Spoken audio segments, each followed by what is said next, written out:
Ma'am பாசிசம் பத்தி என்னன்னு கேட்டாங்க. அப்புறம் பாசிசம் பாயாசம்னா அவர் சொன்னாரு. பாசிசம்னா என்னன்னு யாராவது சொல்ல முடியுமா? பாசிசம்னா என்னன்னு ஒரு 4 வரிகள்ல மேடையில வந்து யாராவது சொல்றீங்களா? இளைஞர்கள்ல ஒருத்தர், யாராவது ஒருத்தர்.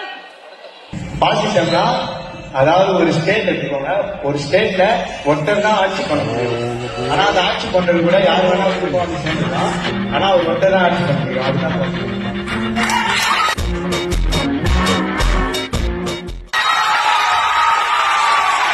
மேம் இன்னொரு கொஸ்டின் கேட்டாங்க. திடீர் சார் பேசினாங்க. சார் பேசினதுக்கு அப்புறம் மேம் கேட்டாங்க, திடீர்னு வரவங்களை பத்தி கொஞ்சம் இதுவா பேசினாங்க. அதுக்கு ஒரு எக்ஸாம்பிள் சொன்னாங்க மேம். திடீர் அரசியல் பற்றி அவர் பேசினாரு. நீங்க என்ன புரிஞ்சுக்கிட்டீங்க? ஒரு கேள்வி கேட்கிறேன். இப்ப நீங்க ஒரு விமானத்துல போறீங்க.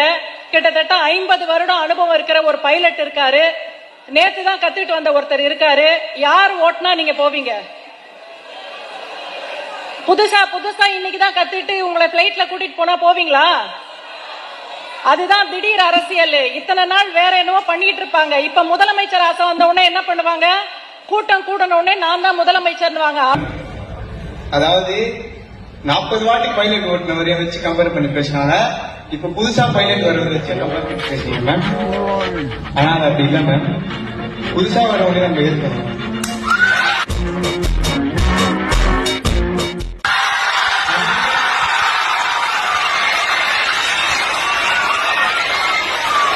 பழசா உணவர் மட்டும் தான் ஓடணும்னா அது அப்ப அவங்களுக்கு மரியாதை இல்லை மேம்.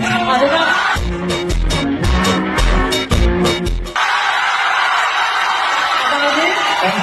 தேங்க்யூ.